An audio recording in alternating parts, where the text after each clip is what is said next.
Olá, tudo bem? Direto dos estúdios da B3, eu sou Carlos Sambrana e converso com Cristina Palmaca, presidente da SAP Brasil, sobre diversidade e carreira. Cristina, a SAP é uma das empresas que atua fortemente nessa questão de diversidade, tem vários comitês internos na empresa. Queria que você me falasse o quão importante isso é para os negócios da companhia. A SAP tem uma presença global, né? Então a gente está em mais de 180 países e talvez até pela natureza das suas soluções, né, de entrar tão próximo do negócio dos nossos clientes, a gente tem que estar muito próximo de todos os países que a gente toca. Então, culturalmente, a gente já tem, por definição, uma pluralidade cultural muito grande. E a SAP respeita muito os países na forma que ela está atuando. Então, diversidade para a gente é quase o nosso dia a dia, está incorporado dentro da forma que a gente faz negócios.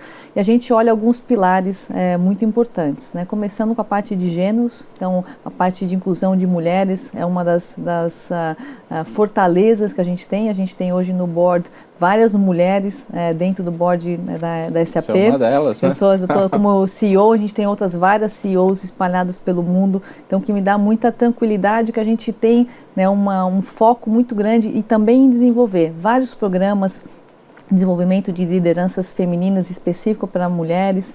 A gente tem a Business Women Network, uma rede, né, de mulheres que estão lá para se ajudar, para mentorar, para dar coaching. Para outras mulheres. Para outras mulheres. Então, hoje, quando a gente tem a licença maternidade, quando alguém volta de licença maternidade, a gente tem um grupo aqui na SAP Brasil. Esse é um projeto específico que foi desenvolvido pela nossa diretora jurídica, pensando que quando você volta de licença maternidade, eventualmente você precisa, né, entender o que aconteceu na empresa depois de 6 meses, receber um pouco, né, dessa atenção especial. Então, foi um projeto que nasceu aqui no Brasil e tem dado resultados muito interessantes desse retorno, né, dessa receptividade do retorno da pessoa quando volta à licença maternidade, entre vários outros projetos. Então, a parte de gêneros é muito forte.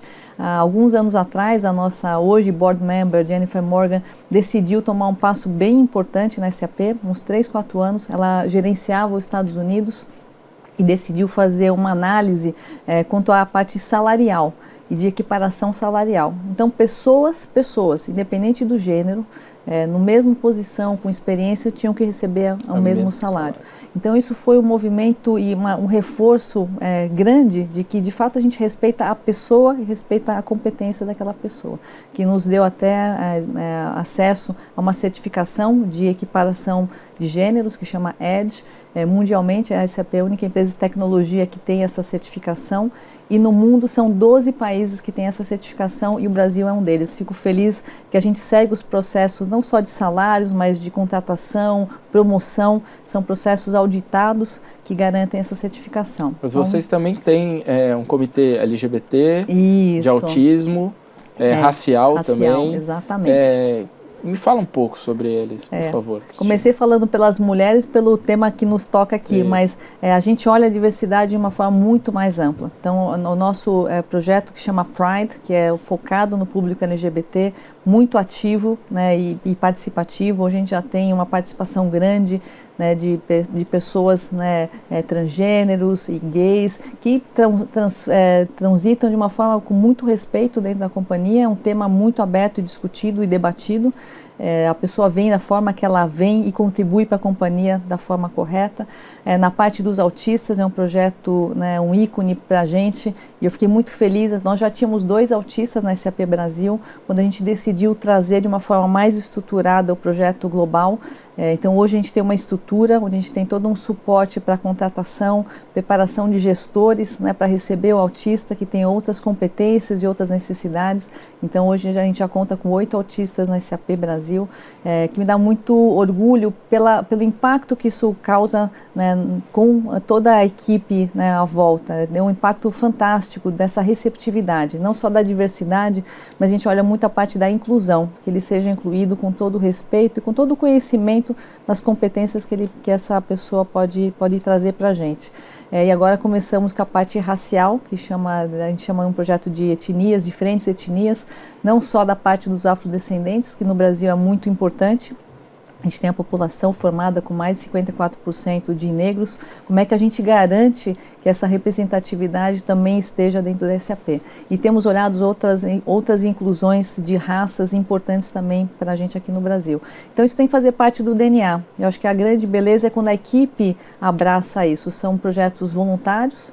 A gente tem sim uma pessoa líder, né, do tema de diversidade na SAP, que me dá também muita ajuda e a gente continuar aprendendo e olhando as boas práticas para a gente incorporar, mas todos os comitês são voluntários. Então os empregados, os colaboradores abraçam essa causa com muito afinco e é muito legal ver isso refletido dentro do nosso dia a dia. De que forma isso impacta na produtividade e nos resultados da empresa? Cada vez mais a gente tem que ter uma sociedade, uma empresa que reflita a sociedade. Acho que esse é o primeiro ponto. Em tecnologia, particularmente, como comentei um pouco antes, as oportunidades são diversas. A tecnologia é só um habilitador, mas as possibilidades, o que a gente pode fazer com a tecnologia são infinitas. Para você de fato capturar o melhor disso, você precisa ter equipes diversas que venham com diferentes perspectivas.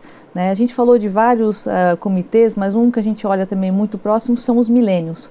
O nosso laboratório em São Leopoldo hoje já conta com 1.000 desenvolvedores. Lá a gente tem 80% são milênios. Então, hoje a gente convive na SAP como um todo com 5 gerações. A gente tem que entender o que cada uma dessas gerações vai agregar, como que elas vão coexistir, quais são os anseios, né, de um milênio versus alguém que está há mais tempo, como é que isso se complementa.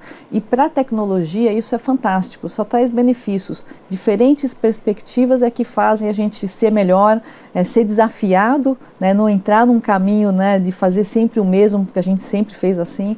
Então acho que esse não é um conflito, acho que essa convergência e ao mesmo tempo desafios que saem de você trabalhar com diversidade só trazem resultados cada vez melhores para os negócios, inclusive. Vocês têm estudos que apontam isso? Isso, a gente tem vários estudos, não somente da SAP, mas de várias consultorias que mostram você trazer mais mulheres, né, em cargos de liderança, quanto isso representa em relação a aumento de receita, aumento de margem, você ter um grupo diverso, né, quanto isso traz, né, de retorno por você de fato ir, né, a fundo no seu entendimento e poder compartilhar. Então a gente não tem dúvidas que isso é um grande ganho, não só, né, por você refletir a sociedade dentro da empresa, mas o benefício até financeiro e econômico para você trazer isso ao tema. E mais importante, a gente tem que discutir os temas onde a gente tem a parte minoritária não participando. Começamos agora, por exemplo, com a parte de discussão de inclusão de afrodescendentes.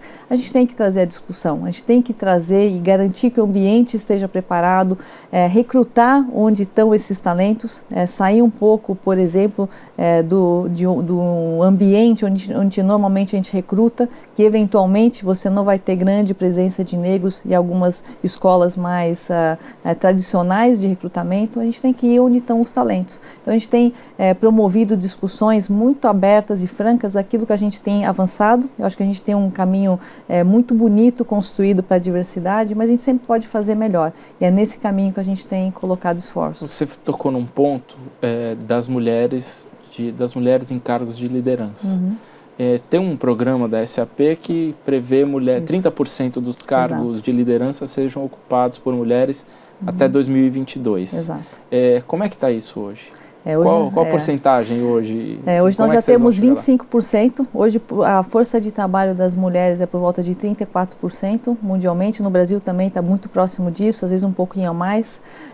Mas estamos aí por volta de 34%, 35% do total dos funcionários, 25% em cargos de liderança. Então está próximo. Está bem próximo. Da meta. Exato. E a nossa meta e a nossa ambição, né? A gente também decidiu, a gente não trabalha por sistema de cotas, né? A gente coloca o melhor talento, né? Então a gente não faz troca só para cumprir, né, alguma das metas. Vocês vão chegar nessa meta?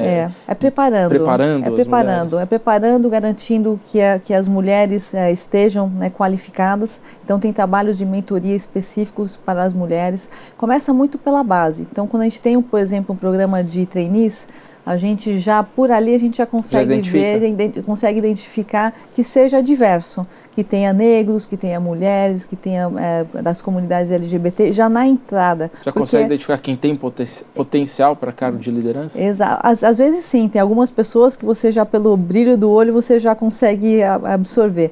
Mas, de fato, a gente garante que eles estejam preparados, né? E aí as oportunidades vão acontecendo, não só no Brasil, até pelo fato da SAP ser uma empresa global, as oportunidades podem acontecer no Brasil, podem acontecer na região, podem acontecer, a gente tem vários talentos brasileiros exportados para outros países, então abre um leque, né, de possibilidades. Mas começa pela preparação, então o foco grande em treinamento, não só no treinamento técnico, mas no treinamento que a gente chama dos soft skills, né, dos requisitos para você ser um bom gestor. Então a gente tem todo mundo da cadeia de gestores ou aqueles potenciais, eles passam por treinamentos específicos de liderança. A gente tem uma sede de treinamento perto de Palo Alto. A gente envia todos os nossos, não só os gestores atuais para reciclagem, mas os potenciais. Se você está almejando a ser um gestor, você primeiro passa por essa academia, e a gente já vai dando projetos para garantir que ele esteja pronto no momento que a gente tem uma vaga e uma oportunidade. Você falou do Vale do Silício e a gente teve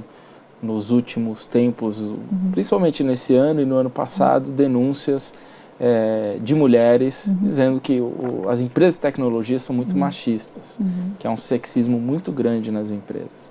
Isso ocasionou até a demissão até do fundador e CEO da Uber e de outras grandes empresas de tecnologia. Você é um caso atípico de mulher no comando de uma empresa de tecnologia. Você sofreu com isso ao longo da sua carreira? Como que você enxerga agora as mulheres saindo e falando mesmo, olha, existe um problema de machismo nas empresas? Eu tive a grande vantagem de trabalhar em grandes companhias, nunca tive nenhum preconceito, nunca tive nenhum favoritismo também, mas também nunca tive nem temas de assédio, nem preconceito em toda a minha jornada de trabalho. Mas a gente sabe que tem. Como eu circulo muito e acabo fazendo parte de muitas reuniões de mulheres, aqui no Brasil tem muita coisa, né, em relação ao preconceito, em relação a salários, né? A gente ainda vê várias companhias. Eu tive há pouco tempo em Florianópolis e tive uma das pessoas que estava com a gente comentou, né, mesmo sendo trainee, os salários de trainee mulher e trainee homem eram diferentes. Eu falei, isso realmente um absurdo. Se você é um trainee júnior, né, está começando, seja homem, seja mulher. Mas mostra que ainda existe. Eu acho que o grande benefício é que agora as coisas estão mais vocais. A própria realidade nossa digital, próprias redes sociais, não permitem mais que empresas façam isso, né? Mas eu acho que o mais importante, não só discutir... Nem que acobertem, né? Exato, que acobertem, não tem como você esconder mais. E eu acho que as empresas que também estão fazendo somente porque é uma coisa, né, agora está na moda, também não vão durar, né? Tem que ser uma coisa genuína, tem que ser alguma coisa que o líder, né, da companhia, a gente tem a vantagem, o nosso CEO é apaixonado pelo tema e acho que isso permeia depois toda a organização, mostrando que isso tem que ser genuíno, não pode ser uma coisa só imposta por uma questão, né, exclusiva ou de cotas. Ou discurso de ou marketing. Ou discurso, exatamente, e tem que ser uma coisa que é vivida, e quando é vivido você percebe, tem que ser uma coisa de coração que as pessoas abraçam, de verdade você consegue ver isso evoluir. E a gente tem ambições, isso é verdade, a gente tem ambições de ter mais mulheres, a gente tem ambição de ter mais negros, a gente tem ambições de ter mais todas as comunidades representadas, porque isso faz um bem enorme, não só para a gente, para a SAP, ser uma empresa melhor. A gente tem ganhado por vários anos, né, o primeiro lugar como Great Place to Work, não é à toa, é porque é um trabalho que é feito, é genuíno e é testado e é engajado. Isso aí, o engajamento dos nossos times é fantástico. Quando a gente traz algum projeto e vê, né, a paixão com que cada um dos líderes abraçam a causa, acho que mostra que a gente está no caminho certo. Tá ok, muito obrigado, Cristina. E no próximo bloco conversaremos sobre política e economia.